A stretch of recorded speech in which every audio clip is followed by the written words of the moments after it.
If I could ask everyone to please try to find a seat, that'd be great. We want to be respectful of everyone's time. There's a lot to cover this evening, so we do want to get started.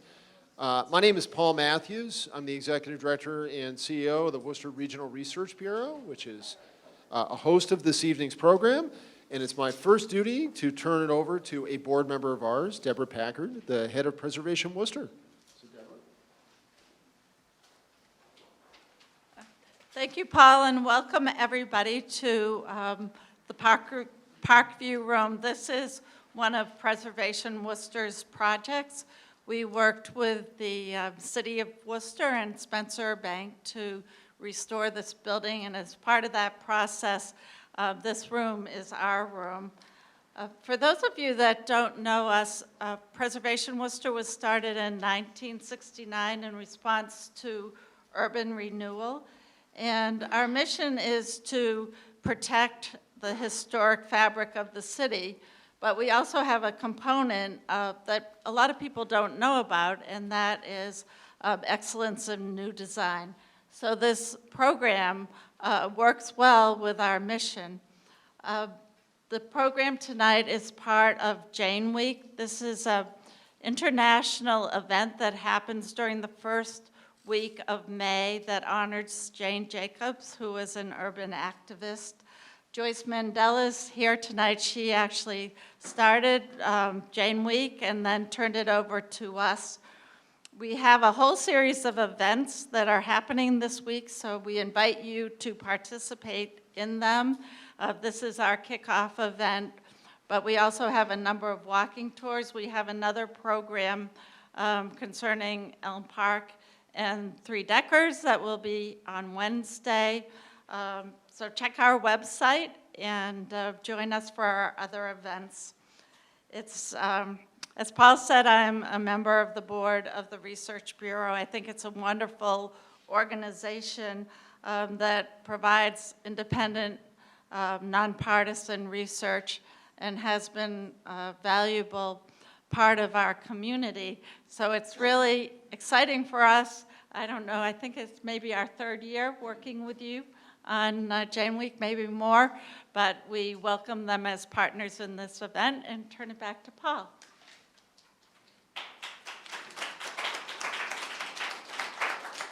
Thanks very much, Deborah. And thank you to all of you who are giving up freely of your time this evening away from your families.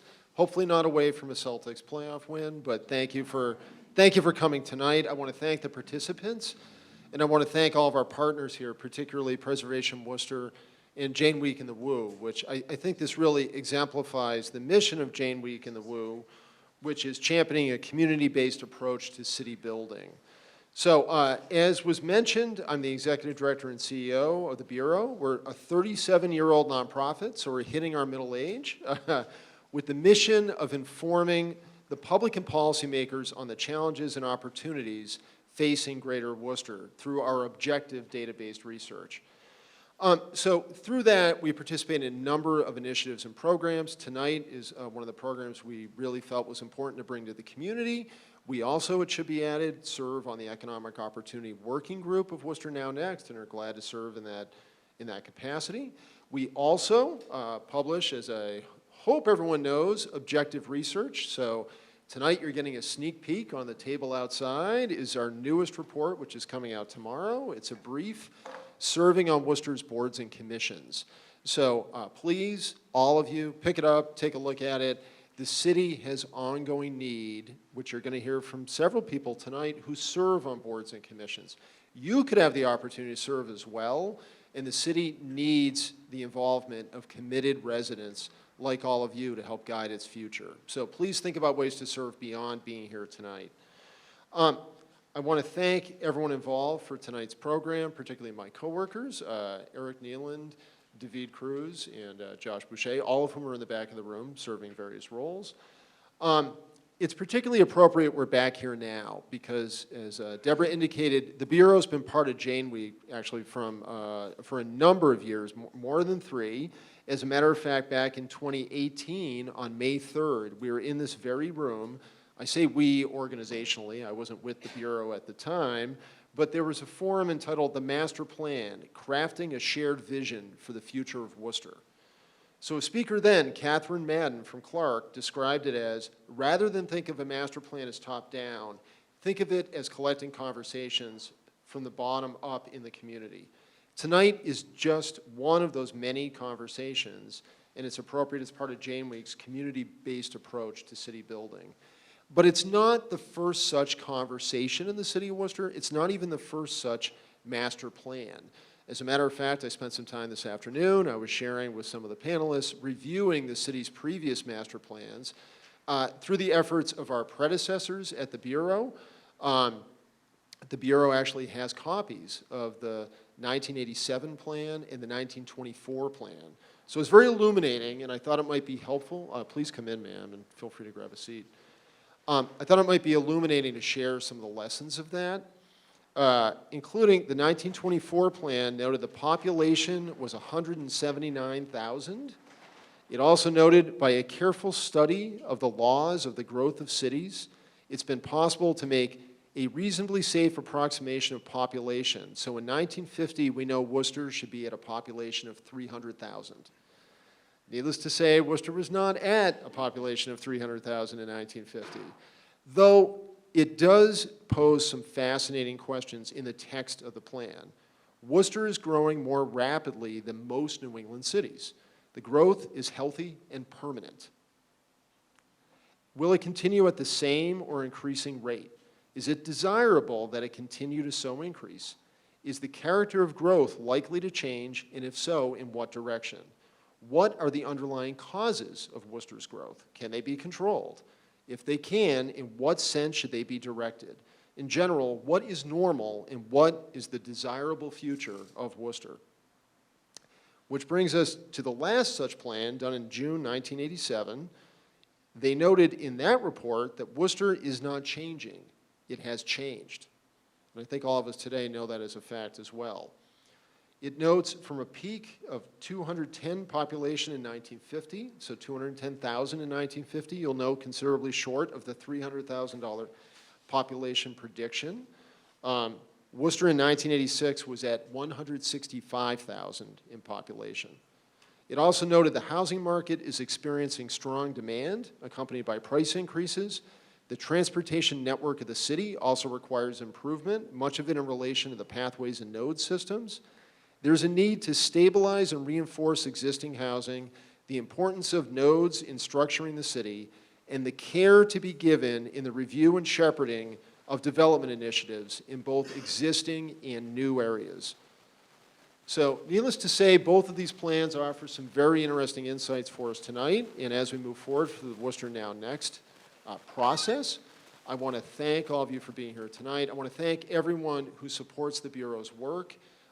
Many of whom include Preservation Worcester, the bank itself, my chairman, Fran Madigan is here from FW Madigan and Sons, and I should be note that we have a very strong community-based board of directors at the Chamber that's represented by both of them and helps steer the Bureau's work and priorities. So on that note, I think I should probably turn it over to Jordan Berg-Powers, who kindly consented as the vice chair of the ZBA to be the facilitator of tonight's program, and I want to thank him for doing so, and thank all of you for being here. So, thank you.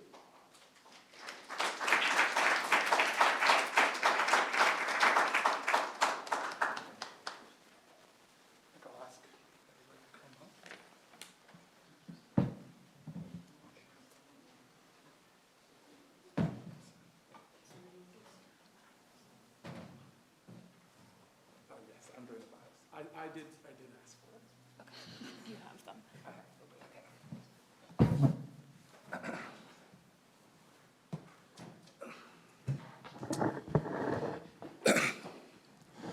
Hello, everyone. So again, my name's Jordan Berg-Powers. I use he, him. I am a Worcester resident. I actually live around the corner, and I am the vice chair of the Zoning Board of Appeals here in Worcester.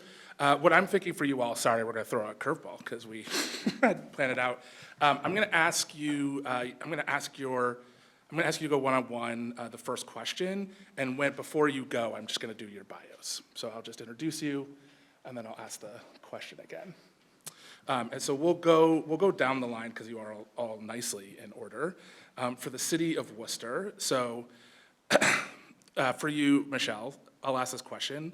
Why is this plan important, and what is the sort of what is the citywide long-range plan important to the work that we're hoping to do as a city, and sort of thinking about like the big question, like why put together a plan? Can't we just sort of, projects come up, things sort of happen. Why do we need to have sort of a really big plan? And before Michelle goes, that's the question I'm going to ask to all of you one by one, but before we go, I'm just going to start with Michelle. So Michelle Smith is the planning director for the city of Worcester, where she leads the Planning and Regulatory Service Division in implementing both current and long-range planning activities. Michelle has been with the city's planning division for nearly 10 years, with prior experience at local nonprofit organizations, including Community Legal Aid and Regional Environmental Council, and holds a master's degree in community development and planning from Clark University. Good evening, everyone. Can you hear me in the back? Excellent. I talk quietly. So why is this important? Well, the first thing, Jordan just mentioned that development just happens, and that's true, and we've been experiencing so much of it just happening, and that means it happens in ways in which maybe we didn't anticipate or desire. So thinking about our collective future and how we can make sure that benefits everyone in our community, not just a select few, is really important. So that is something that we're hoping to get out of this planning process, is really hearing from all of our different community members, from all different demographics, really trying to understand what people want and what Worcester's future should look like, not from the city administration's perspective, but from our community members and their perspective and what people want.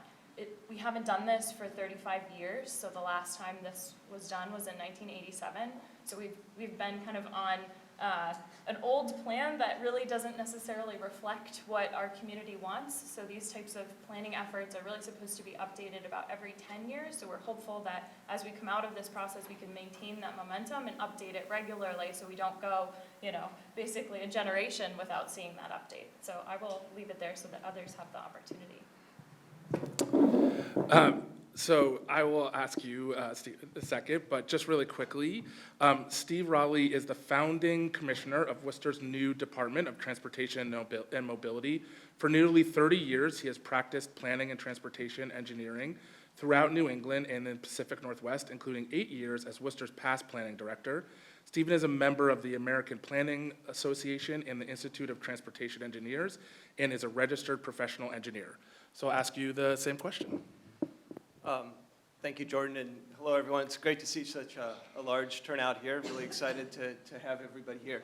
I think I'm going to try to wear my new hat as Transportation Commissioner as I respond to this rather than my prior hat as Planning Director. I think one of the important aspects of having a long-range plan is just to have a roadmap, so to speak, for the city so that we can kind of keep our sights on some of those actions and some of the projects and programs that take a long time to implement.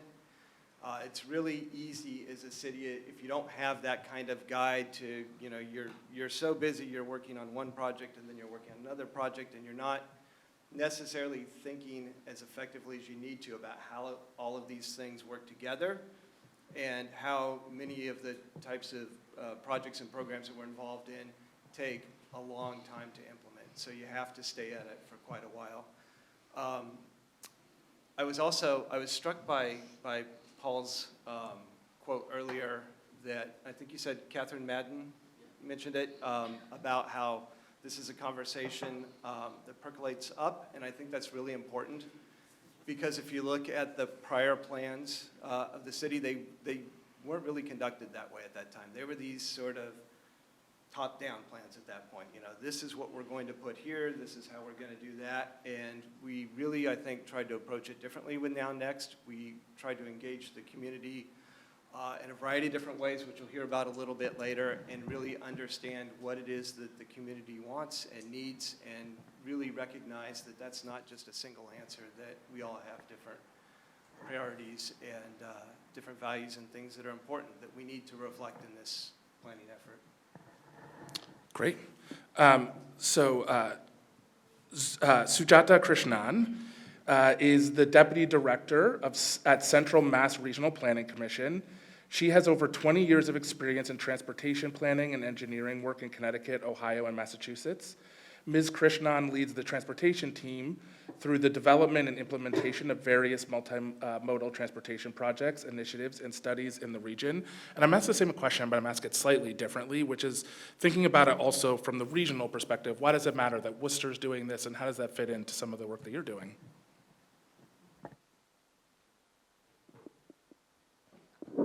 Good evening, everybody. Thank you very much for inviting me. I know I'm in Worcester as a regional planner here. So just as a background, Central Mass Regional Planning Commission Worcester is the center, and then we have 39 surrounding communities as part of our planning region. It's very interesting, the timing of this plan that Worcester is working on works really well, because right now, as part of the region, we're working on the long-range transportation plan for the region, which lays out the priorities for transportation for the region, but also, hand in hand, we're also working on a regional plan, Imagine 2050, again, a regional plan.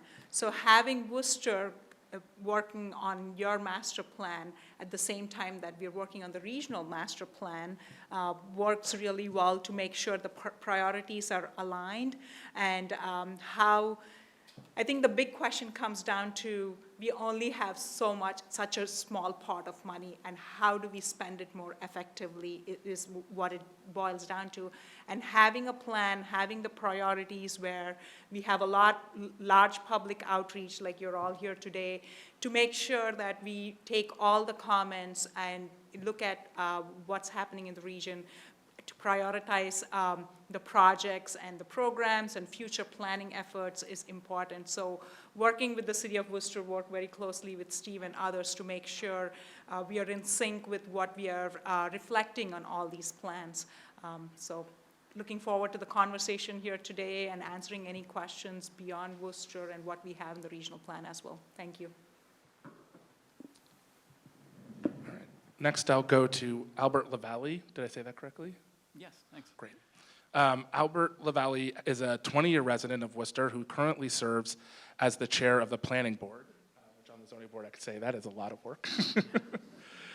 When not running, walking, or biking to work on city trails and sidewalks, Albert is president of Sustainable Comfort, Inc., a Worcester-based design, build, and property management firm specializing in multifamily housing.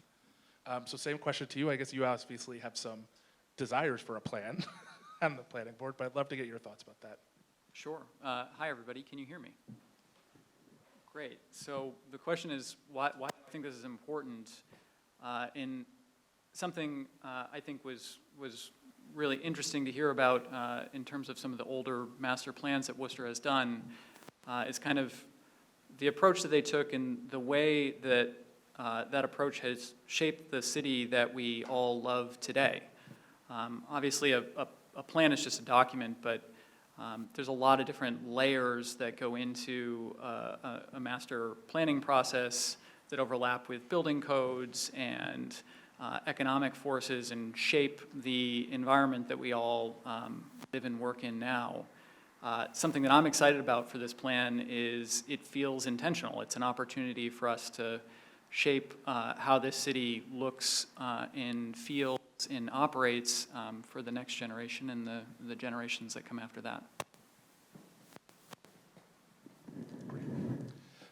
Next is Joyce Mandel, co-founder of the Worcester Urban Planning Partnership.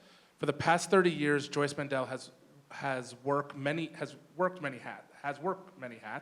to make Worcester the most livable city in the country. First Economic Development Director of Oak Hill CDC, Urban Studies Professor at Worcester State University, writer of the blog Jane Jacobs and the Woo, and co-founder of the Worcester Urban Planning Partnership. She currently is organizing pro-housing groups in MBTA communities for the statewide organization, Abundant Housing Massachusetts. So same question to you, but also I would love your thoughts about the importance of community members being a part of sort of enacting change. Thank you, Jordan. Actually, I'm glad to talk to that question because I think I'm the only one on the panel that's really not a trained planner. And sometimes you have this language that, oh my God, ADUs and all these different acronyms, and it can feel, you need a dictionary. So what I love about this whole process and why I believe in it is that planning should be positive and open for everyone. So I come from it more from a community organizing perspective, that it's important that everyone has a voice in what they want to see. I mean, I personally, my dream, and I've said this to many people who know me, is that I want to be able to ride my bike safely from the west side to Union Station and not feel like I'm going to be hit by a car. So, you know, I think that to have these conversations open, that are open for, and not as jargon, are more jargon-free, is an important part of this whole process. And that everyone has a voice in knowing what they want to see the city to be, what they want to see, and where they want it to go. It's important to have a vision, and once we have that vision, then it's important to collectively come together and make sure that vision can be realized. Great, thank you so much. Can you all hear me? A little louder? Okay. You gotta get really Maybe close let to me it. get it a little bit closer to me. No, I think. How's that? Better? Okay. Just shout if I'm getting quiet. So my name's Zoe Mueller, and I'm just going to kind of help give a little bit of a foundation to sort of launch us into the rest of the conversation. So my name is Zoe Mueller. I'm with UTIL. We're an architecture and planning firm out of Boston, and we're supporting the city as a consultant for this citywide planning process. So what I wanted to kind of give you a feel for is some of the sort of content and the ideas that we've been taking out into the community so far and where we are in the process. And really to help you understand that we're at this really exciting pivot point in the process overall, where we're sort of moving from the sort of generating the full range of what people want to see to starting to sort of take stock of that and move it.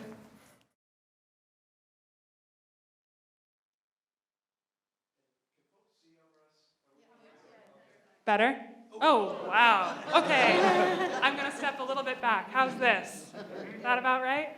Well, that makes sense. It wasn't actually launching my voice any further than my own voice. Okay. So what I was going to say is that we're really at this exciting pivot point in the process overall, which is we are sort of concluding the process of gathering sort of the full range of ideas that people brought to us. And we're starting to sort of corral those into what might be sort of top of mind, what might be the first thing that sort of takes off coming off of this planning process and we move into implementation. And so it's a really important sort of, as you're talking about like prioritization and the limited resources, it's a really important point in the process. So with that, a little bit of kind of what the plan is and isn't.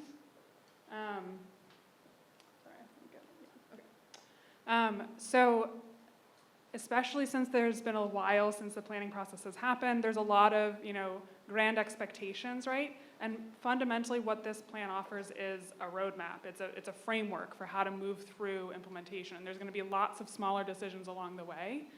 So what we really are providing is collecting that community conversation and putting it in a really coherent, cohesive, strategic framework. And it'll set off sort of a bunch of things that will come following up from this process that are more sort of specific, either in terms of place specific or in terms of topic specific. So that's kind of an important thing to keep in the back of your mind as you're kind of going through this. So you've heard a couple in the prior plans mentions of the overall sort of population, growth, et cetera.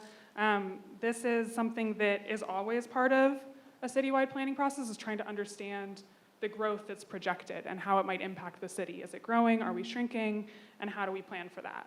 And so Worcester, as I think you all know, is growing in a big way. And so planning for that growth is important because in particular, Worcester is actually surpassing its prior population peak, which means the city was built for a certain number of people, and we are now having more people than it was built for. So we have to be creative about how we do that well. Oh God, sorry. Okay. So we compiled a whole bunch of different sort of source methods to come up with not a predictive future, like what you heard in the 1920s and the 1950s. We're not claiming to know what's coming, but we have a good estimate of the range of what could come. What's the lowest end of the growth that we might see? What's the highest end of the growth we might see? And what we really design that around is we have to plan for the high end of that growth. We have to prepare for that. What would that look like? How would we do that well so that we're actually furthering the values that we heard from people? And so that took shape in terms of numbers. Many of, they're all here, but what I'll focus you on is that the number of new housing units is substantial. So we were really thinking about where does that population growth go in the city. If we were looking at over to 2040, up to 20,000 new multifamily units are needed to accommodate that growth, where does that go in the city? And how does that reinforce the values people want to see? And that goes back to what kinds of policies have shaped the patterns of growth now. And a lot of those policies are now looking back to the 1950s, the 60s, the 70s. Those policies had tremendous impact on how the city works today, what the neighborhoods are like, who lives in those neighborhoods, what their incomes are, what their racial demographics are. These policies, many of them were motivated by things that we're trying to move away from. So this is really trying to articulate a pivot point for the city to shape that growth in a way that is equitable, in a way that is sort of engaged in community building. And so some of that has to do with addressing some of the zoning sort of hangover from that period, which is really a sort of exclusionary approach to zoning, which is really trying to separate the city into categories and not allowing the kind of mix of uses that people want to see or the variety of housing types that people need. So we're really working on, how this plan can position the city to start to sort of chip away at that and start to build a community that looks more like the kind of diversity and the vibrance that people really appreciate about some of the older parts of the city that still have some of those patterns intact. So I'm not going to belabor this, but to give you a flavor of how much time and effort has gone into hearing from people, trying to get to people and hear their vision. We've been at this for, I guess, about a year and a half now. Maybe I'm losing track of time.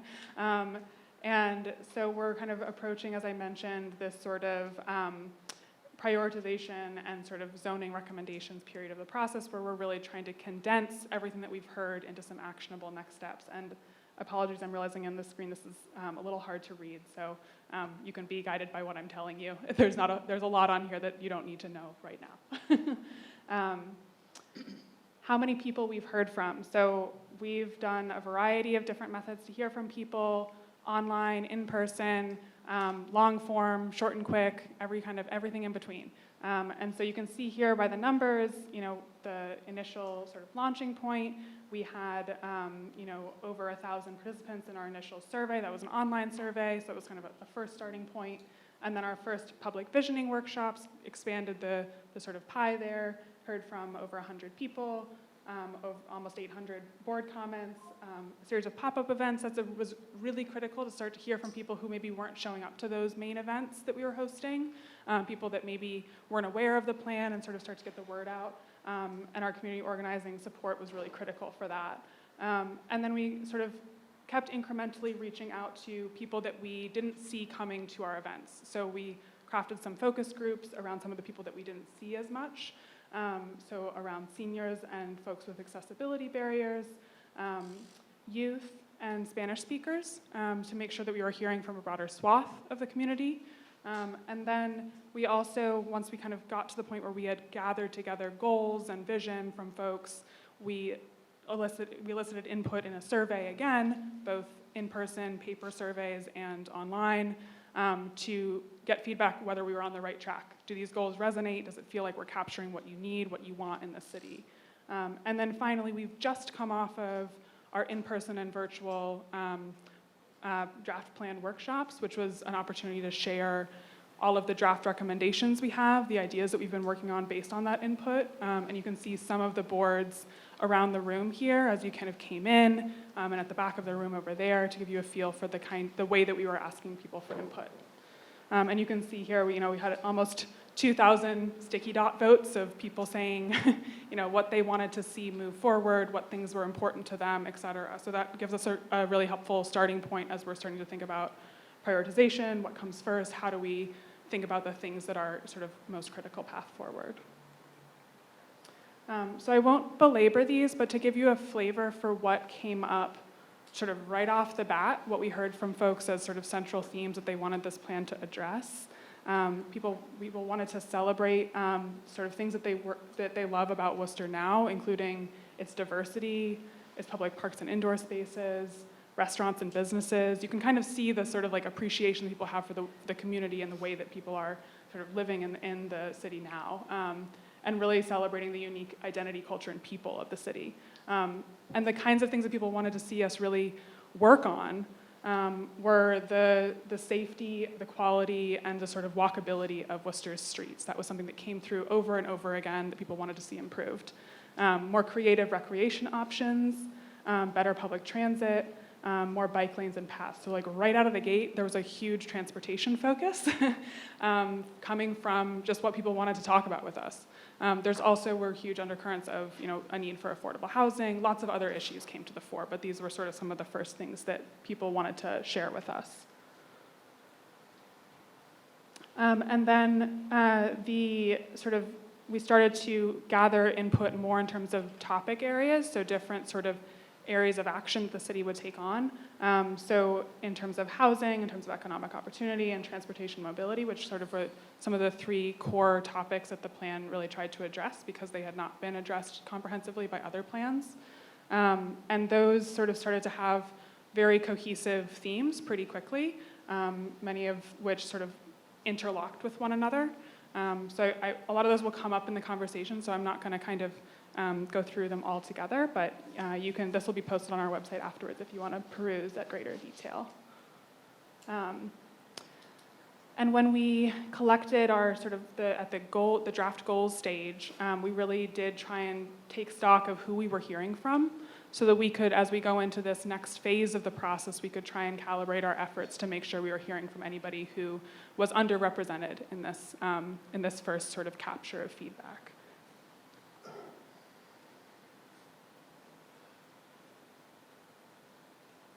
Third time a charm. And as we were doing that, we were really looking for validation of each of these goals under each of the topic areas. We wanted to see, were we getting confirmation that these were the direction people wanted us to go, or that they were valuable? And really across the board, almost all of them got like 80% or above of people saying, yes, this is what I want you to focus on. So that's a really, when we take stock of sort of everybody that we've heard from, getting that kind of validation is really critical.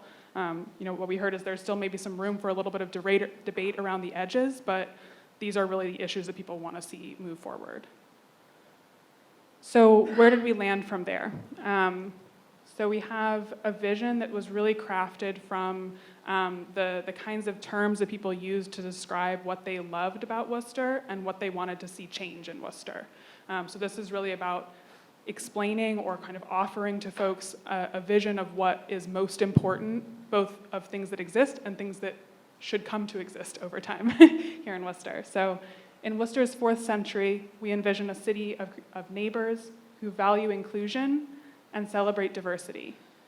We will uplift our city by investing equitably in our communities, connecting our neighborhoods to opportunity, and prioritizing sustainable growth that supports improved quality of life for all. So this is, obviously a lot of lofty goals in there, but the idea is that this is really a North Star, that any individual action that we're taking, we can take a look at this statement and say, does it line up? Is it helping to further those goals or not? If it's not, maybe we should think about it again.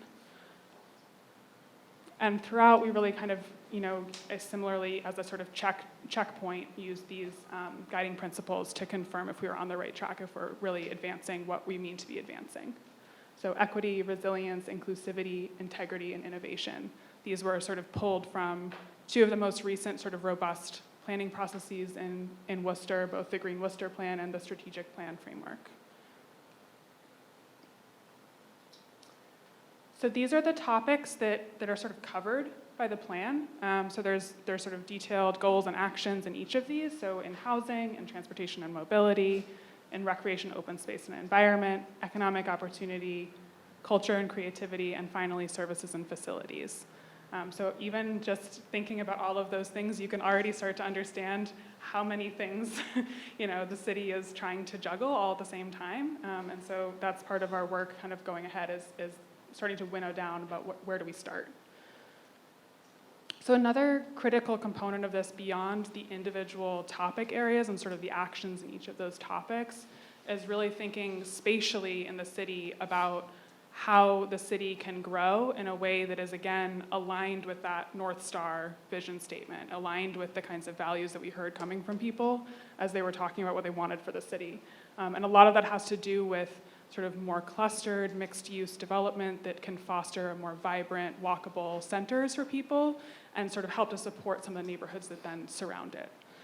So in order to sort of facilitate that, we wanted to sort of group the city into 3 different categories. And this is something that we do in a lot of different planning processes as a way to sort of help sort of think through, what is the nature of the growth that we're talking about in any given area. So we have the first category here is transformative growth. So that's growth that is in an area that's identified for significant reinvestment and physical transformation.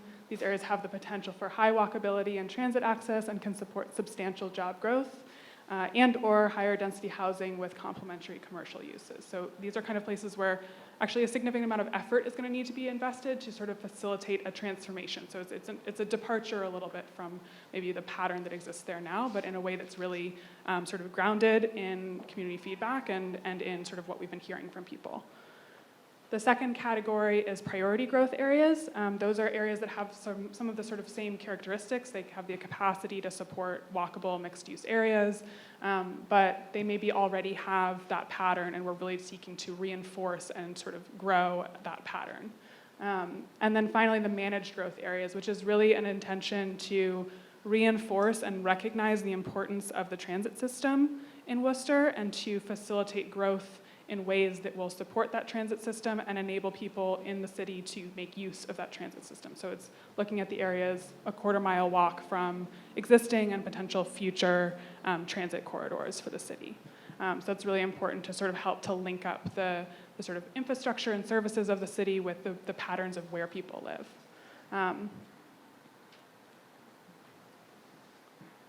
And so this is a sort of quick snapshot. A large version of this map is printed on boards just outside the door here. You can peruse and look at your leisure. There'll also be an exhibit up at the library throughout the month if you want to sort of spend some more time with this. But you can see on the left a list of transformative growth areas. Those are shown in blue on that map.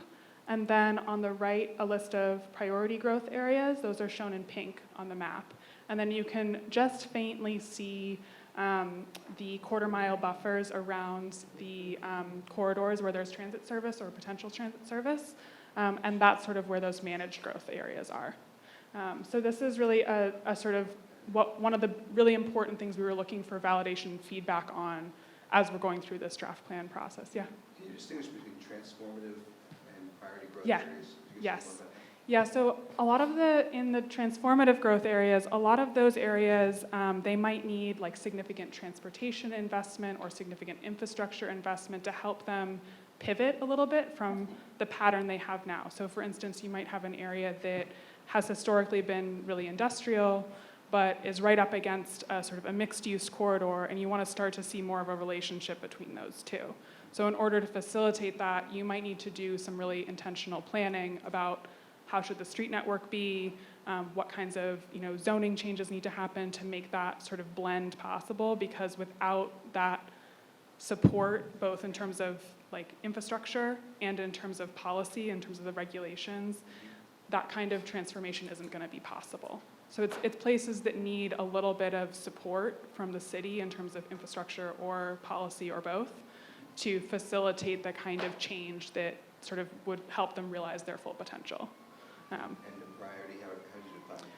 Those ones are more areas where there's an existing pattern that maybe isn't sort of fully, reached its potential. So let's say you have an existing corridor with a lot of sort of mixed, residential and commercial on the ground floor, but there's sort of gaps in it, right? You kind of go, there's like, you're going through a couple of places where there's a strong momentum, and then there's a big gap, and there's a kind of, a sort of disjuncture, right? So it's helping to fill in those gaps and reinforce the sort of the dynamic that exists there already that's positive, that people want to see more of. Okay.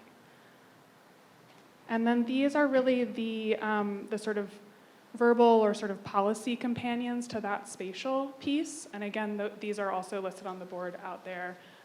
So this is part of kind of what the cities would need to work on to sort of pair with that spatial vision. So laying the foundation to achieve equitable transit-oriented development, incentivizing sustainable development that's resilient to the effects of climate change, updating Worcester's base zoning to encourage development that aligns with that growth framework, which is sort of the term that we use to describe that, what I just presented, that map, the growth framework.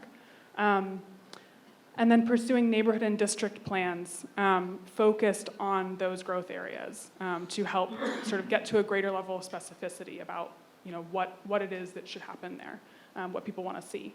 And then finally, cultivating a balanced and accountable community of real estate developers, landlords, and investors. And that's really critical because those are partners in implementing this vision. They're not public sector leaders, they're not sort of policy setters, but they're part of the group of people that needs to implement and partner with the city to make this possible. Okay, so a little bit about how we're asking for feedback, and I'm just about done, so don't worry, we'll get to the discussion in a second. So this is really the primary activity that we were asking people to sort of do the dot voting on. So this is for each of the topic areas, as well as that sort of growth framework goals that we just went through. We asked people to take a look at the goals, the sort of explanation that helps to offer more detail about what those goals are trying to achieve, and then read through those draft recommendations and tell us which ones really resonate, which ones are like, yes, please work on that. I really want to see that happen. It's a priority for me. It's really important to me. So we asked people to add dots wherever they had that reaction. And this is the sort of the range of topic-specific boards, and then we also had the boards that were specific to the growth framework that we just sort of went over together. And so coming off of that, we're still actively collecting feedback. We're still working on that sort of distilling, prioritizing effort.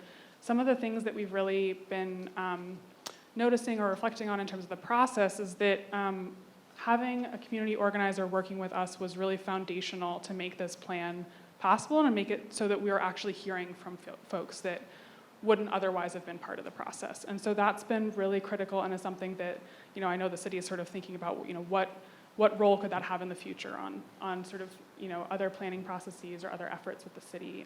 It's really something that helps to bring in new voices and sort of help us hear from more people, yeah. What's the community organizer? Guillermo Kramer Jr. So he was working with us through the end of March and is no longer working with the project, but he did help to build a really important foundation for the project to sort of hear from those people that weren't otherwise connected. And then the other piece is, right at the start, we talked about this is really about facilitating a conversation, about hosting a conversation across many months, across the whole community. And so in order to prioritize that conversation, we chose to use tools that were more qualitative and that were more about eliciting ideas and creating conversations between people.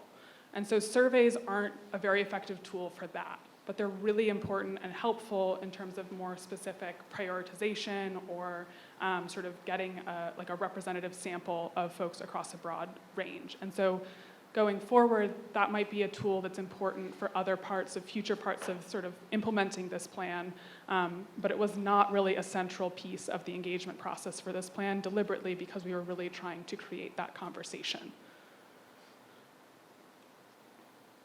So a little bit of a flavor of some of the things that we'll start to talk about with you today is we're really starting to wrestle with what's bubbling up to the top, what's sort of emerging as some of the things that could be central focal points for the next couple years as the city starts to move on this plan and sort of move into implementation.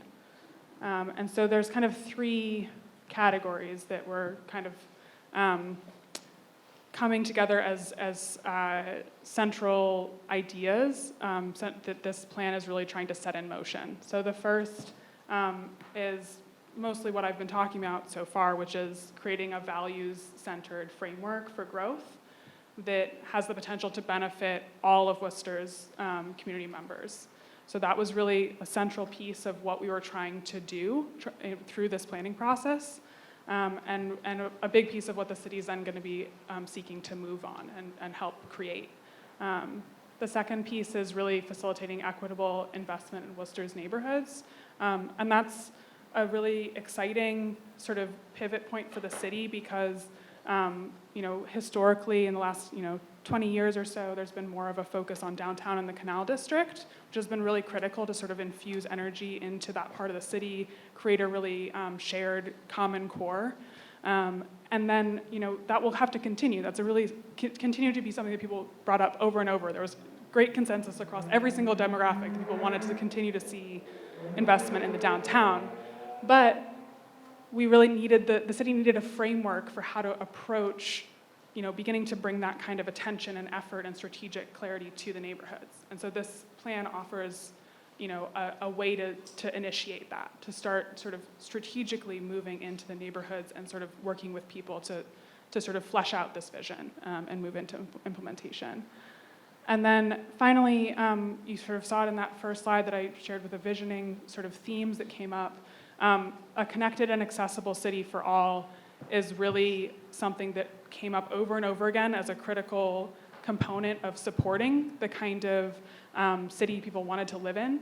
And so you'll sort of hear a little bit more. We have the sort of mobility action plan that's currently in process is really helping to bring a greater level of specificity and clarity to what actions need to be taken to advance that sort of priority that came through in the engagement in this process and sort of has continued to resonate as they move into the engagement for that process.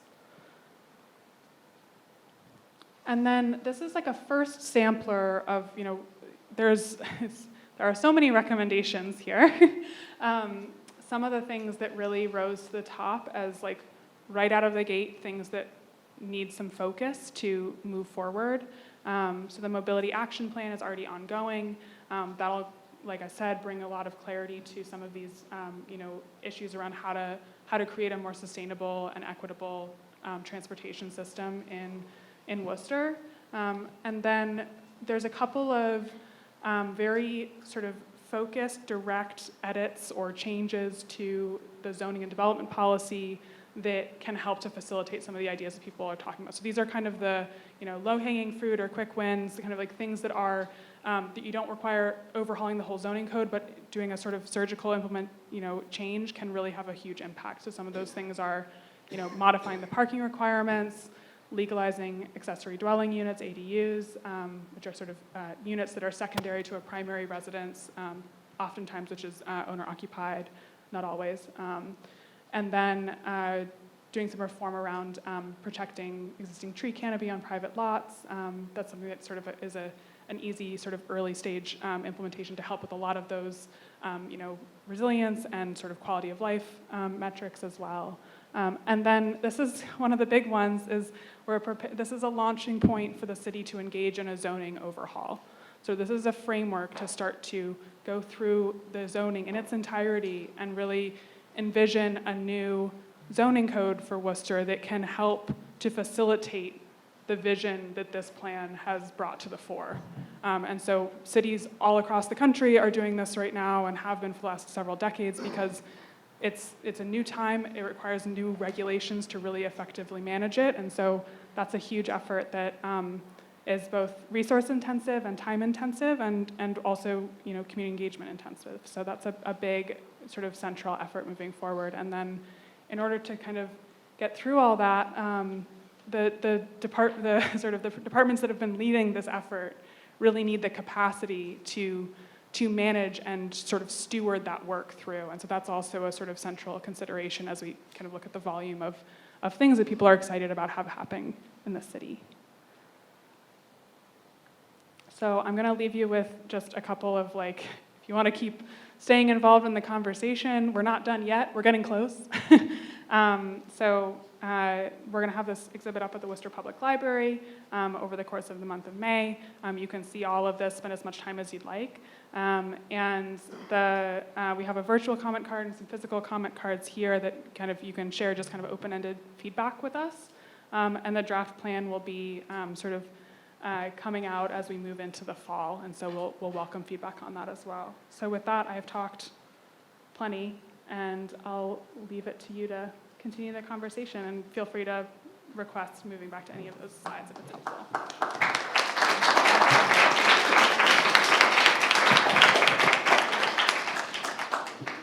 So,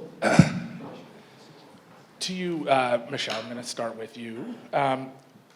One of the things that's interesting from this presentation were some of the early actions and some of the things that have come out of this planning process.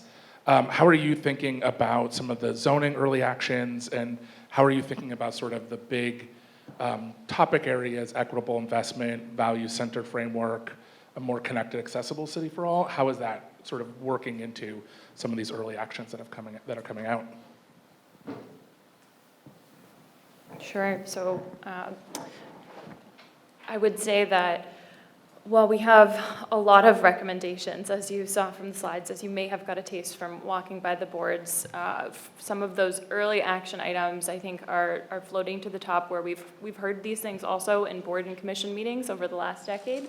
So it's also, you know, this resounding feeling of change. And so for those specific things, so just going off of the slides, what we put out here tonight, so looking at parking requirements. When we look at allocation of our land for parking spaces, all of that is a place that someone can't build a house, someone cannot put trees, someone cannot put stormwater management. So as we think about all these challenges that we have as a community, whether it's addressing the climate crisis, whether it's addressing our affordable housing crisis, whether it's addressing wanting to make sure that everybody is able to get to their job, their doctor's appointment, their school, wherever it is that they're going, in a way that meets their needs, whether that's by car, by bike, you know, by some other form of transit, we really need to be thinking holistically about this. And so some of the things that we think we can do early on, for example, parking, to free up space for development of additional density. That sort of twofold, it addresses some issues related to housing, and it also encourages us to be using different forms of transportation, maybe alleviating concerns about traffic and congestion, because we're encouraging people to walk and bike. And so they all are linked together, so it's really hard to talk about them as kind of separate categories because they're inherently linked, I think. So we're trying to think of them all together also, and not separate. So I would say that when it comes to housing, accessory dwelling units is something where we've heard a lot of interest, whether it's someone wanting to be able to, you know, encourage a parent or bring in a child to have them stay with them, whether it's someone who wants to rent out a room or an apartment in their attic that's really been configured that way. It was built that way originally, and just over time we've said, nope, you can't do that because zoning says no. Really thinking about reopening those opportunities to enable those buildings that may have been physically built for that purpose to still provide that capacity for our community, because it's a need that we have. So thinking about different ways of doing that, whether it's through, you know, a building in your backyard, converting your garage or a carriage house, or looking at, you know, a unit in your building, all of those things are ways that we can try to start tackling that. And again, thinking specifically about where that density goes links to our transportation corridors, and I'm sure Steve will, if he answers the same question, talk a little bit more about that. So I'll leave that there. Thanks. Yes, thank you for that nice things.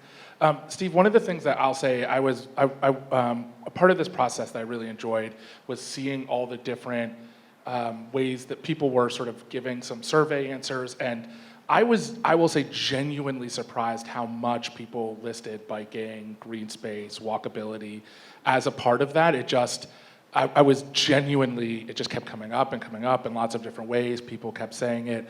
And then throughout this process of, with the Worcester Next advisory and some of the other action plans, people continue to talk about. I genuinely thought there'd be more like, can we drive around more? And that has not been what you're hearing, and that's in the process. So I would love to know how that how this has process has informed the mobility action plan, and sort of how, you know, this sort of taking some of these early recommendations, actions is working into that. Thanks, Jordan. You and me both, I'll say. That was one of the things that made my transportation planner heart swell, I have to say, is really just very consistent feedback throughout the process. That, you know, people in Worcester, they want safer streets, they want more travel options, they want better transit service and better access to transit service that's accessible to everyone, regardless of their income levels or, you know, if they have mobility challenges or things like that. So, and that was resounding throughout the process. One of the things that Zoe talked about was during the outreach process, you know that any single technique you try isn't going to reach everyone. And that's, I think, one of the really strong points of this process was the way we addressed that was by trying every different technique we could think about, including this meeting tonight. So thank you, Paul. This is a great turnout. And just another example that the best way to hear from people is to just try everything you can think about. Surveys. Guillermo did a great job as a community organizer, coming back and bringing feedback from folks that he was able to engage with. And throughout all of that, I'm kind of taking a circular route here, but throughout all of that, we heard those common themes in transportation really rising to the top. So you've heard a little bit about a mobility action plan. That's a separate but related planning effort that we are just kicking off. We're partnering with our Department of Sustainability and Resilience on this study. And it's really taking the high-level work that's being done now under the Worcester Now Next plan and then diving in to a more specific level and thinking about what that means in terms of translating these ideas into real tangible changes, whether it's on corridors, whether it's on local streets, whether it's looking more regionally to the transit network and thinking about how that can work to better achieve these goals. So there's a lot of work in front of us, but I think that's a good example of how a long-range plan like this should work. It's setting the stage at a fairly high level, and then we'll know that Now Next was successful if we see lots of efforts like this branching off of that. And some of those are further studies, some of those are plans that go into greater detail, some of those are actual, real, tangible projects and changes in laws and regulations and those kinds of things. Thank you. Sujatha, I'm really curious about how this is squaring with some of the things you're seeing on the regional planning you're doing, how the sort of regional planning in terms of zoning and planning and transportation, sort of how they all fit in, and is this sort of, are you hearing similar things in the process you're going through? Yes. Again, just giving a taste, like the regional planning agency in this region compared to other parts of the Commonwealth has the unique feature of we have the urban city of Worcester, we have the suburban communities in the Metro West of Shrewsbury and Westboro, but also we have very rural communities in our west, like the Brookfields, Warren, Hardwick. But the one consistent theme, we knew walking, biking, and transit was something we've heard as part of our previous long-range transportation plans. But since COVID has changed the way people work and travel to work and transportation options, it was resounding not just in the city, not just in the suburban towns, but everywhere in the region.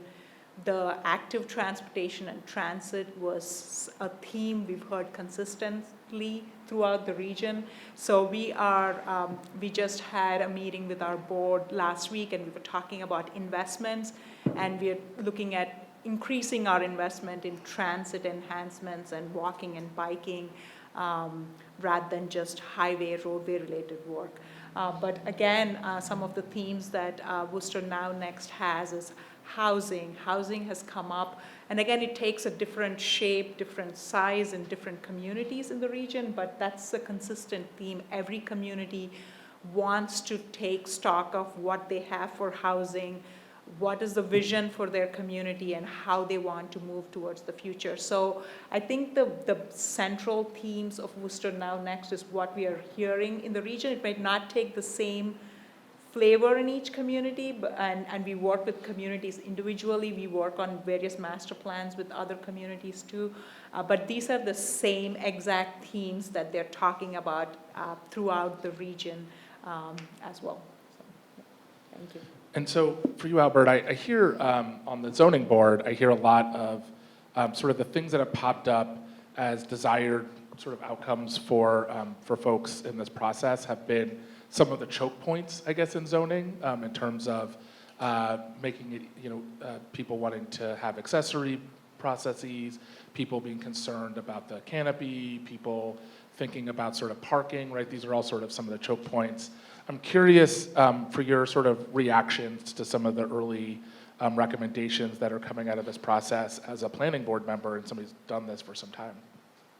Well, I really look at it through two different lenses. And the first is I walk and bike and run quite a bit in the city of Worcester. So Steve said his planner heart swelled. My runner heart swelled to hear that we were going to do, try to do something a little bit better, because if I had a nickel for every time I was almost hit by a car, either on a bike or while running, I would have at least a quarter. But it does happen, and it's not really an enjoyable experience and something I think we can do a lot better. But my career has been in housing, and as part of that career, I've been sort of all over the place, working predominantly in affordable housing, small communities in rural Pennsylvania to major developments in New York City. And one of the things that was really striking to me in the last 10 years in Worcester that I talk about from time to time is that we were really only building two types of housing. We were building subsidized housing, which I'm very familiar with and is important and necessary, and we were building luxury housing that sort of all looks the same and mostly is full of golf simulators and dog wash stations and a whole bunch of parking that we don't need. There wasn't a lot of kind of what I would call the missing middle housing. And as we've been talking through this plan, one of the things I'm excited about is talking about that middle housing, because you can't just have the, I don't know who lives in luxury housing, but the high-powered bankers or lawyers or whatever, and places for folks that need a little bit of help. You have to have places for the 24-year-old recent college grad who just moved in and is working an entry-level job. You have to have places for the young families and everything else in a pretty broad spectrum. And I think starting to have that conversation and how we can enable that from a zoning and planning perspective has been really good to see. So Joyce, I would say you intersect these in sort of all the different perspectives, from urban planning, from the focus on bringing in more sort of diverse voices in sort of the city from the bottom up, and then also as somebody who's passionate about being able to get around the city in different sort of ways besides cars. I would love your sort of initial thoughts on the plan as well. Well, I should say that I love... Oh, okay. Can you hear me?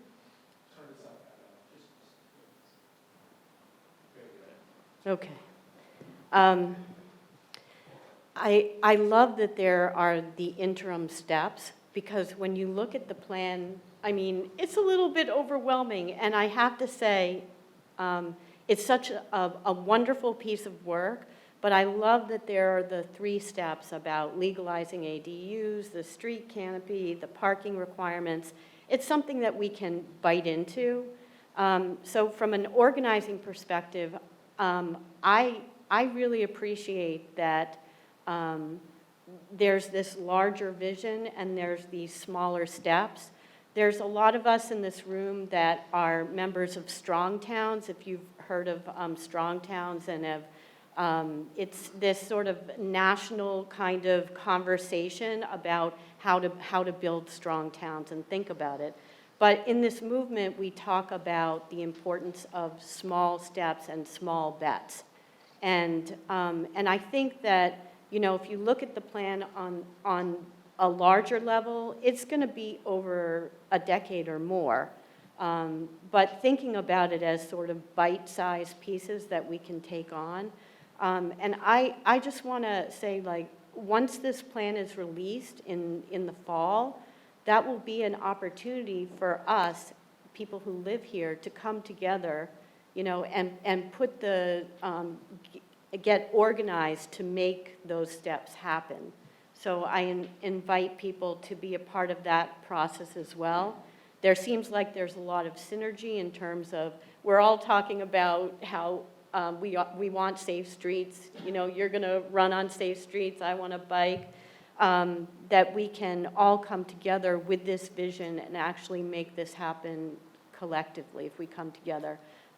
So it's a combination of the planning departments that are, and the departments in the city, the elected officials, but there's also a real role for us in the community who live here and want to come collectively and get these small steps happening. So just for folks in the audience, I'm going to ask sort of 2 more prompts, and then I'm going to open it up to discussion with folks, or at least questions, Q&A, from the folks here. So I have a sort of question about, specifically about housing and how this fits in, and I'll open it up to you all to answer it, I guess, in the order that you feel you'd like to. So one of the things that I think I'm curious to know about when I sort of talk to people in my neighborhood and talk with folks generally in the public, affordability in housing and also diversity of housing, something that I'm glad, Albert, you talked about, because I was literally about to ask about it. Sort of diversity of housing stock and availability and affordability are in there. And I know the plan, having been a part of the working group, sort of touches upon that in lots of different places. I would love your thoughts about how both this plan, where we need to dig in deeper to address those 2 things, as things that I know get brought up to me personally pretty regularly, and what are some of the things that we sort of is been teased out to address that as a part of this process. So sort of how does this plan address that currently, and what are some ways that we're still looking to dig in to sort of address those questions of both diversity of stock and then also affordability? And I'll open up to you all to answer. I will start, and I think that's a great question, and I'm not sure that the plan will totally answer it, which is the short version. I think that what we've recognized through this process and how we kind of came to study the topic areas that we have studied more in depth was that there really hadn't been a lot of planning effort up until this point in investigating things like housing, transportation and mobility, and then economic opportunity. And so those were the areas where we saw a need to focus that discussion and think more about it. And I think we've got a good sense from the community through this process about where we are and where we need to be going. We really need to, like we were talking about accessory dwelling units, that's one strategy, but that's not the only strategy, and that's not the only thing that we can do. But in order to enable those additional densities, one thing that we heard folks telling us is that we need to think a little bit more comprehensively about how we go about doing that. So the zoning overhaul as a mechanism to really think about where do we want these different types of densities of housing. You know, we have a sense from the growth framework that we've developed here, but every neighborhood's going to be different. But we have a sense, I think, as a community as, okay, well, what are the different types of neighborhoods that we're going to have, right? And so we can build out a zoning code for those different types of neighborhoods and then play around with the maps and figure out who wants what where. So I think that's one important piece. When it comes to housing, though, the city is certainly working to develop a comprehensive agenda when it comes to housing. A lot of the things that we're talking about from a zoning perspective, while they're policy, you know, they're not programs, and a lot of the needs that we've really been hearing, you come into our office, I can't tell you how many times throughout the week someone comes up to our office and is just looking for a place to live. You know, they are just looking for a place to live. They maybe don't have one right now, or they're getting kicked out, or the story is different, but they don't have that. So there is a real need for different types of programs and other elements to help support those folks stay in our community or come to our community, whatever the case might be. And I don't think we have, this plan I don't think will set the ground for all of those different strategies. I think that's something that we collectively have to work as a community together across our different types of agencies. It can't just be the city's problem to fix, right? We have all of these wonderful nonprofit organizations. We have so many different community institutions that can help us come up with ways to solve these challenges, and it's only collectively together that we're going to be able to make strides in actually addressing those. And I think that starts with our discussions and our stories that we're hearing now, but I don't think this plan will have all of the answers, so. I guess I would be remiss if I didn't talk about it from the perspective of my day job.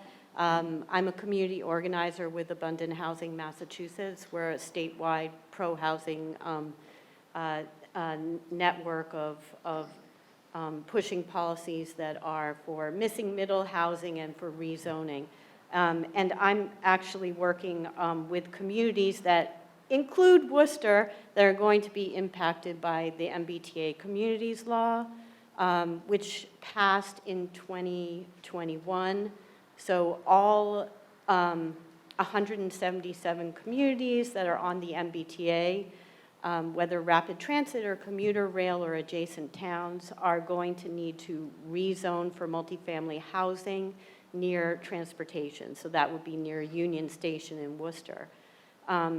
This is separate from the master plan, but I think it's going to impact because it will give us the opportunity to rezone and have, it's not a production mandate. You know, I don't know what the numbers are, but I think we need to rezone for 8,000 units or something. I don't want to give out a number, but it's a fair amount. But it's not that we're going to produce all these units, but we're just going to rezone for multifamily. So I think that that could potentially have an opening impact, and it's Massachusetts state law, so all the towns are going to have to do that. Right. Yeah, Steve? Couple of things that came to mind that I wanted to touch upon. One is that it's important, I think, that the plan helps us recognize the ways in which the current zoning ordinance is holding us back in certain ways in terms of housing. One of the things that I've found frustrating, and I know my colleagues who are on the boards here, and there's a couple of board members in the audience as well, probably share this also, but our zoning ordinance is very specific about how it defines certain housing types in the single-family range. So we have one category for single-family houses. We have 2 or 3 different categories for 2 and 3 family houses. And then somehow we lump everything bigger than that into one category. So if your building has 4 units or if it has 400 units, we have the same set of rules for those. And no specificity in between there. So I think there's a real opportunity to look at regulations pertaining to a gentler density for housing that still is of a density that's high enough to support walkability, and transit ridership is an important aspect of this. The other thing is thinking about the stuff that's not housing, and how does that help create communities that are healthy. And you know, we had talked a little bit about how we've heard from a few of our board members here talking about how much parking is required currently, or how much parking gets built with some of the larger residential developments. Well, if we want to not be inundated with a sea of parking, and we want to be able to help housing affordability by not having such high parking requirements, we need to make sure we're building walkable neighborhoods. And that means that we can't have all the residential in one part of town and all the commercial in another part of town. We need to really make sure that we're working on and encouraging mixed uses so that we do get that activity by way of walking and biking and having access to transit and not having to use a car. So I think those are important components as well.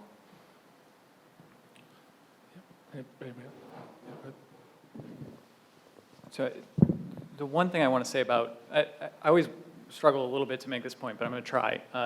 Because you asked about housing affordability, and we've talked a lot about housing types, housing diversity, and those are really important aspects of this. But affordability, there is one form, and we've recently gone through an inclusionary zoning process. There's been a lot of discussion around that. And having housing units that are set aside for folks that are making a certain percentage of the area median income, that is a strategy and a tactic that does produce some results. But I think we also need to have a conversation about the larger things that impact affordability, which is how much does it cost to buy a house right now, like what that's market dictated, and also how much does it cost to build a house, which is not necessarily, it has a huge market component to it, but there's also a regulatory component to that.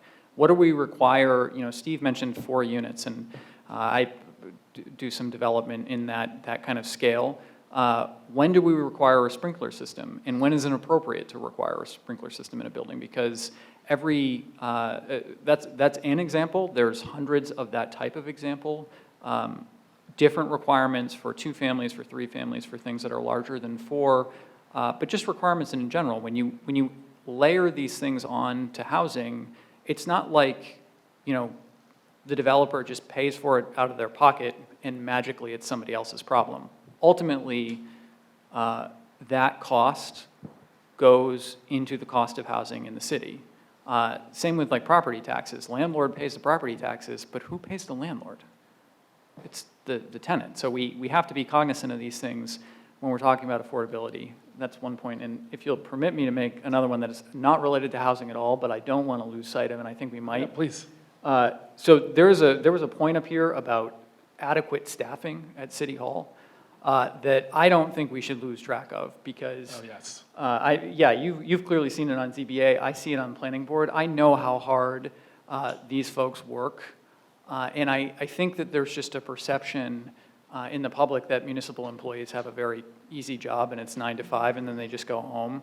But I routinely get emails well outside of that, well outside of that window. And Steve and Michelle are great examples of terrific city employees, and I know there are many more. We need to do our part as informed residents to advocate for budgets that allow for us to hire high-quality people and not work them to the bone. Yes, amen to that. I'll just add also with that, we also, a lot of our municipality is exempted from some of the regulations that are in the private market vis-a-vis paid sick leave and some other things, and it's up to the city council to make those available. So I say that on a regular basis also. We've lost staff because of sick leave policies and other things like that. And so just I want to echo that the Worcester staff, especially the planning department, works incredibly hard, and there's not enough of them, and we don't pay them enough, and we make it too difficult for them to be people and have lives and care for other people. And so those are all policy changes that the city council has to make that you have to advocate for, which is a nice segue into my next question, which is how you can help. So I would love, again, I'll open it up to all. What do you see as sort of the advocacy and partnerships that are going to be required to sort of make these big ideas and some of the implementation that we want to make possible? What is going to make it, what's going to make them happen? And also additionally, like, how are we going to track it? How are we going to make sure that we're really thinking through some of the things that we're hoping happen? So I guess it's 2 open-ended questions. One is about sort of the advocacy and partnerships needed to make this plan happen and in real life. And the other is just sort of oversight. Like, how are we going to continue to oversight it as a community as we move forward? Some of them are obvious, right? Like a zoning change requires a zoning law change, right? Like that's an obvious one, but a lot of these things are not as obvious. And so, you know, I'd be interested in your thoughts about that sort of piece of it. I'm just glad Michelle sat on the right. I'll kick us off. Yeah, so those are great questions, and I think we're still working through some of that. Ultimately, implementation is hard. That's where the rubber hits the road, right?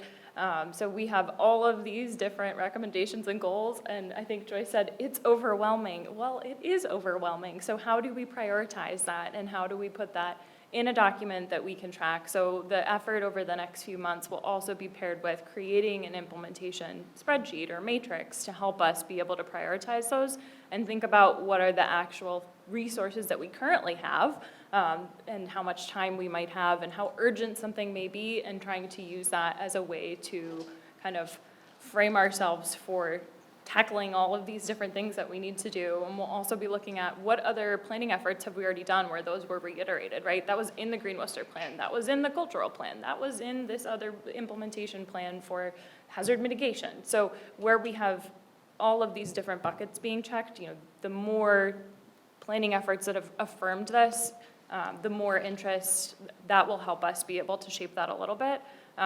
I appreciate everybody mentioning resources. I think fundamentally it comes down to, in order to track that, there has to be someone to track that. Right now, it's pretty challenging to track things and get through the volumes of applications we have. You know, there's so many different developments going on, and just kind of managing those processes can take up a lot of staff time. So having the capacity to do that, and also knowing when we need additional resources to help us, because it does require a specific technical expertise that, while we're all trying to be the best individuals and support the city in the best way, we're not all experts in everything, and we shouldn't pretend to be.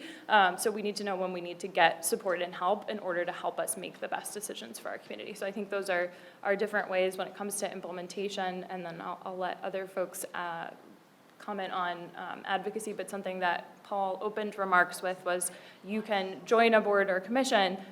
We are always trying to get board and commission members, and part of doing this work, whether it's the long-range planning or the current planning, looking at those plans for that 4-unit building or that 400-unit building, we're reviewing those, and we have board members that help us with the voting process, and we are always looking for folks to come and sit in on, join one of those boards, help us get through. If you're interested in historic preservation, you know, we have a board for that. If you're interested in trees, we have a board for that. If you like wetlands, we've got one of those too. So there's plenty of opportunities, and we really need everyone to volunteer where you have the time. If that's something that you're looking for, I just put in a plug that we are definitely looking for support. So that's definitely something that you can individually do beyond, you know, calling a city councilor.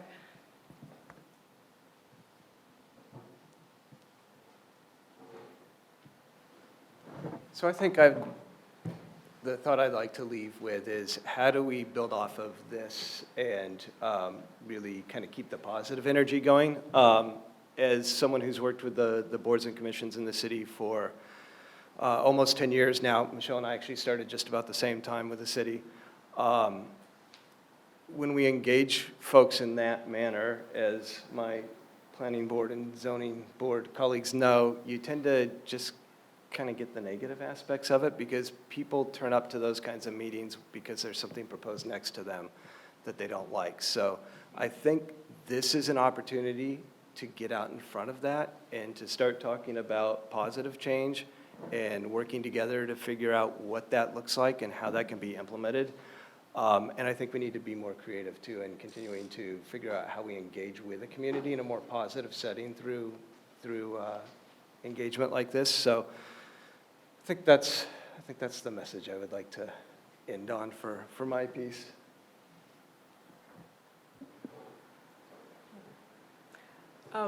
For me, being the planner, I know that the old adage is planning is delayed gratification. You know, you put the plan 20, but the biggest, with technology now and the way plans are done now, we can make these plans and documents a living document, rather than waiting for the next 10 years to create a new plan, is to revisit this as part of yearly budgeting process or something, where every department, it's not just the planning department has done a great job to get this blueprint through this process, but it's every department in the city or for the region, everybody looking at this every time there is something big that's being proposed. Is that part of the master plan? Is this what we said? Why are we deviating? Are we moving towards it? So it's not just a great plan, but it's also an accountability document going forward. And if that is what it's looked at, like this website or whatever, this medium that's created, if this is in people's mind 5 years from now, we talk about Worcester Now Next and everybody remembers what it is and they're working off of it, I think that's a huge success. That means you've checked off a lot of implementation steps, or you moving towards implementation. So that's thank you. Well, before this meeting started, I had a conversation with someone, and we talked about, we've got to revive the Worcester Urban Planning Partnership.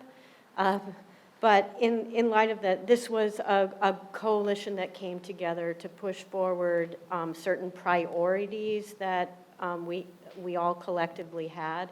One of them was in 2017, I believe it was passing a complete streets policy. That was one. But I would like to, in the spirit of having people in the community push for what's interesting to them, I'd like to put it out to the audience. Out of all these, we've talked about sort of intermediary, the parking requirements, working on that, the ADUs, accessory dwelling units, the tree canopy. I'd like to put it out to the audience. What kind of resonates, because, with all of you, what sort of like, yeah, we should work on this. Should work on this part. So in this moment, after hearing all this wonderful plan, what resonates with people?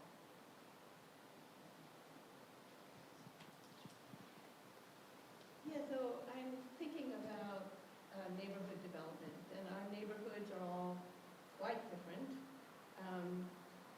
And this is fanciful, I think, but one way to really engage residents, not only to learn from them, but to ensure some ownership over the plan itself and the implementation of that plan, especially, would be through a participatory budgeting process with some discretionary funds. You have some discretionary funds for a neighbor you want to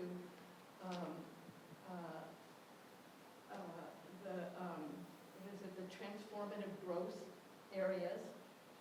People will come if they're deciding what are the priorities for spending a certain amount of money. They'll come, they'll show up.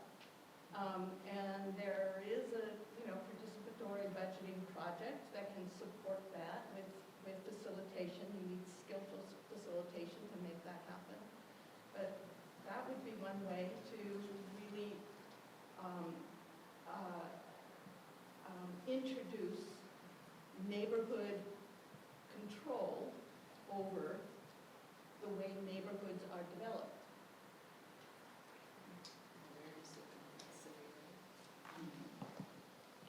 Sorry, Jordan, I didn't mean to. I'll just say really quickly, we're technically, I'm holding people now over 2 minutes over. So what I'll ask is, are there any final, if you have thoughts about what else you would like, there are some nice sticky notes and things that you can definitely add to it. Are there any final questions really quickly for the panelists before? Yeah, just come up to or you can ask it and I can repeat it also if you just want to shout it. I'm loud and brash. I don't know if I Yeah, need a go ahead. mic. Roberta Bryan, Worcester Business Development Corporation. Just a sort of a spin on our housing discussion, one of the slides that Zoe showed talked about the decline in population in the 60s, which is just about the time that WBDC was formed, specifically to counter the loss in population and manufacturing jobs. I would ask in this implementation of the plan that we're parochial in some of these zones, specifically around areas that do create jobs, manufacturing, heavy industrial, because we are losing that zoning in the city. We are losing those jobs. And while it's great that we have so many housing units in the pipeline, what makes a community is having the ability to go to a job within your community, however you get there. So I'm a little nervous when we talk about the transformative areas needing to soften boundaries to make it more accessible to housing and walking, because there are some industries that truly do need separate space to be as loud as they need to be able to keep the manufacturing going, create the jobs, support the little leagues. You know, we need businesses in our community to do all the things that the public sector cannot do. And while I understand that taxes are high and residents pay taxes, businesses do as well, while also supporting all of the other requests that come in. So that would be the one thing that just makes me a little nervous, is that we can't blend those districts too much, because then we have manufacturers that come in and also have to face a higher tax rate, but then worry, are they going to be the, the bullseye, for complaints because of what they do. So that was my only comment, but just to thank you for everyone, especially the city folks that are yet here out on another night. So thank you. Mm-hmm. Yeah, come on up, Thank you. Just wanted to respond, Joyce, you had talked about what resonates. I'm sorry, I have not been as involved in this as I should be, 40 years in real estate in the city. One group I hope you do continue to drill down to is a group that's, I don't believe, represented yet. There are thousands of them. They're growing. They're so important to the city. We ask them to come.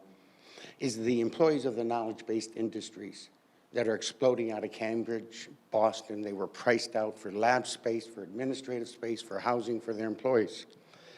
Real quick, I have a property management firm. I brought two young men in the late 20s here in March, one making $85,000, making another 120. Florida and California, they're going to be roommates. They work for Mustang Biotech. They tell me there's 200 more behind them arriving. They do not wish to live on Vernon Hill, Grafton Hill, in the three-decker with the pantry off the kitchen where the drawer won't come out. That's not what they want, and I'm not hearing that we're listening to them.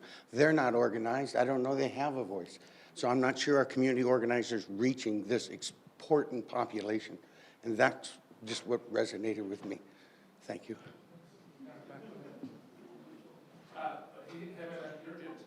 You can also just come up right behind him.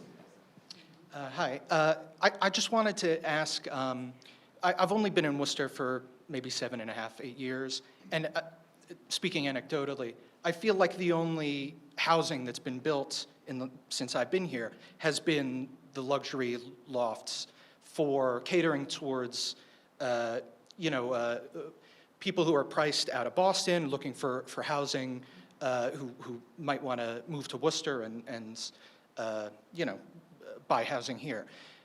My question is, how do we ensure that that private developers are, would want to build working class housing and not price it to these, however much money they can make out of it? Yeah, great question. So I think one way that we can help do that is making it easy for them to build that type of housing. So if we remove some of the regulatory barriers, whether that's through an administrative review process or adjusting zoning so that there's a non-discretionary process where they can go forward and obtain their approvals and they don't need a variance for parking, for example, in order to build what they're building. That gives flexibility. It also, to Albert's point earlier about costs, all of those permitting processes that requires additional costs. Often people will hire an attorney to represent them, so there's those attorney's fees, and it's time. It's also going through that process, that timeline. Typically board and commission processes are like 3 to 6 months, so that's one specific way, that we can ensure that. Thinking about rezoning, again, what are the different areas that we've zoned for?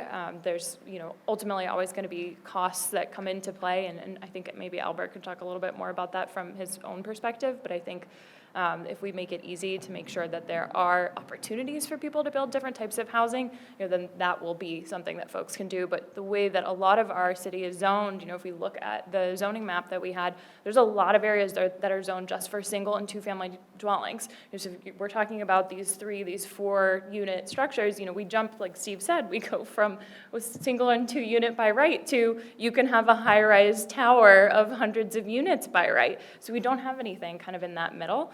So really thinking about how we're enabling that through our zoning to get that as a product, and making sure that we're saving those opportunities for where there are already great landlords that might actually be renting apartments at an affordable rate. Is there an opportunity for us to incentivize them to keep doing that somehow? So I think those are some strategies. I just say one thing on that topic, which,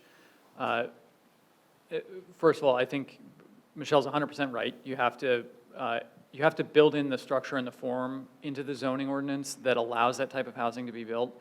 I'll just share one quick rule of thumb that I think is interesting relative to the point about how many layers of requirements do we put in this stuff. For every $100 you spend building a project, that's $1 in monthly rent. So every $100 is an additional dollar that landlord is going to need to charge in monthly rent. That's a rule of thumb, but generally one I find to be true. So how do we reduce that cost to build? Hi, I have a question. You kind of made a reference a little bit to, there's an awful lot of plans in the city of Worcester. I'm on the advisory committee for the Green Worcester Plan. There's the master water, I forget the name of it, there's a water resources plan, there's the urban forestry plan that we've got hearings coming on. How do these all fit together, or is this like the overarching plan? I kind of disappointed, I'm new to both of this. I'm not seeing a lot of the Green Worcester stuff in it. Sure. So yes, the goal with this planning effort is to have this be sort of the umbrella or the framework, pulling in strategies from those different plans. It's not intended to redo the great work that those planning efforts undertook. So for example, there are so many different strategies of the Green Worcester Plan. I think there are a number of ways that those strategies are infused throughout the recommendations and the goals that we have. We're asking for folks to provide feedback as part of this process. So if you're not feeling personally like that's the case, then we want to hear that, and we'd like to know now so that we can try to reflect and say, okay, if we didn't come off strongly enough supporting, say, reduction of emissions, or looking at how do we make sure that we're preserving tree canopy, for example, we definitely want to hear that feedback at this point. But ultimately, to answer your question, yes, this is the umbrella we're trying to kind of hang all Not only that. coordination, I'm concerned about conflict.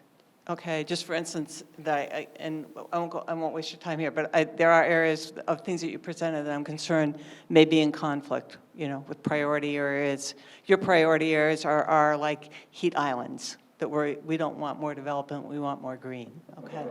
Sure, yeah, and I think Steve wanted to address. Yeah, I think as we're looking at those as priority development areas, we're looking at, I don't see that as a conflict. I see it as an opportunity to transform those areas and add tree canopy and add green infrastructure, and this is a means of getting there. I don't think it's necessarily that you don't want more development in those areas. You want smarter development and good redevelopment to happen.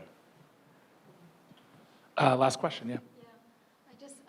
I do know that recently there's been at least 400 people from Haiti that have moved to Worcester as refugees, and a bunch of people from Afghanistan, and lots of huge increase in immigrants. And how is that in your plan?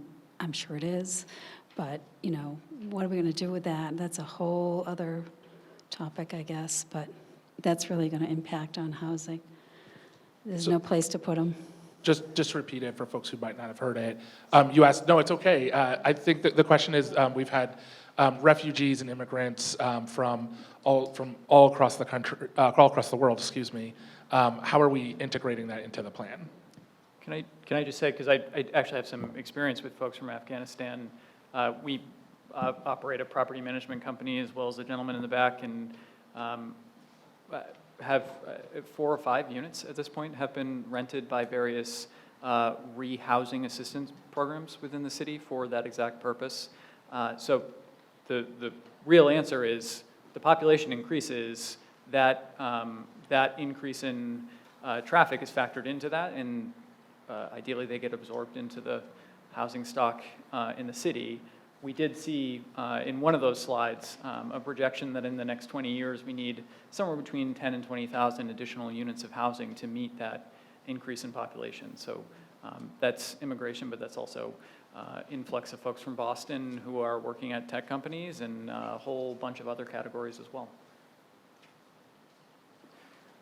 I'll just add, I think that's why it's important also to recognize that, and I said this, I think, early in the presentation, everyone has different needs, and trying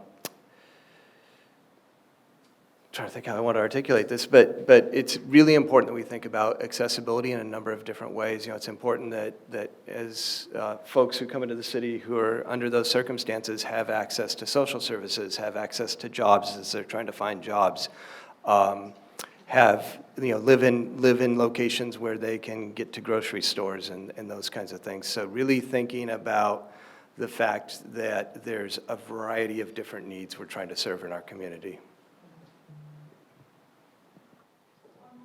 All right. Yes, very quickly, go ahead. It is related. I just wanted to note that you said you had about 3% of your responses from non-English speaking people. And so thank you to Guillermo for that. But the Regional Research Bureau Almanac says that 35% of Worcester households speak a language other than English at home. And so if there is still one last chance that you're putting the posters up at the library, can I suggest that you have the posters translated into the 8 most common languages as the Worcester Public Schools do, and make notice to those communities so they'll have a chance to participate? Sure, I can talk a little bit about that. And it's certainly a challenge in terms of trying to get everyone engaged, and it's been something that, you know, we've been doing our best at, but certainly there are areas where we've fallen short. There's no doubt about that.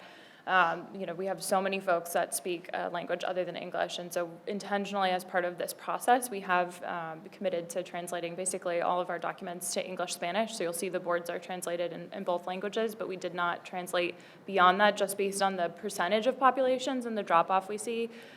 We did do that for the surveys, and the web content using the sort of widgets on the website are translatable depending on what you're browsing in. So I'd say those are ways that we did intend to make that effort. We specifically hired our Spanish-speaking community organizer to really try to get Spanish speakers out, and we still struggled to see them represented in the sort of more conventional forms of reporting. What's not reported there is a lot of the conversations that we had with people, specifically at, for example, the Regional Environmental Council's mobile market. So we went to the mobile market and we said, all right, we're gonna station out there and we're gonna try to chat with folks very briefly while they're getting their groceries, right? Go to where people are, because not everyone wants to come to a meeting like this. While we all very much appreciate you coming and being here tonight, you know, this is not everyone's cup of tea, and maybe they want to come, but they don't have the opportunity for whatever the reason might be.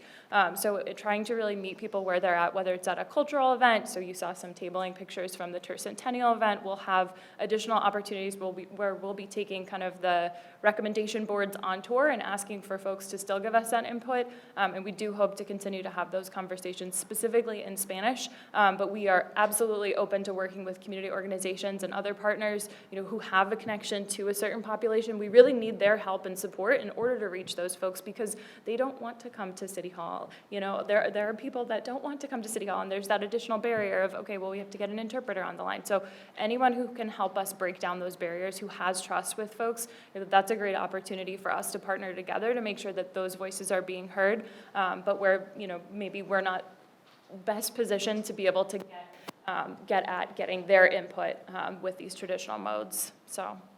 Okay, so I just want to thank everyone. If everybody give a round of applause.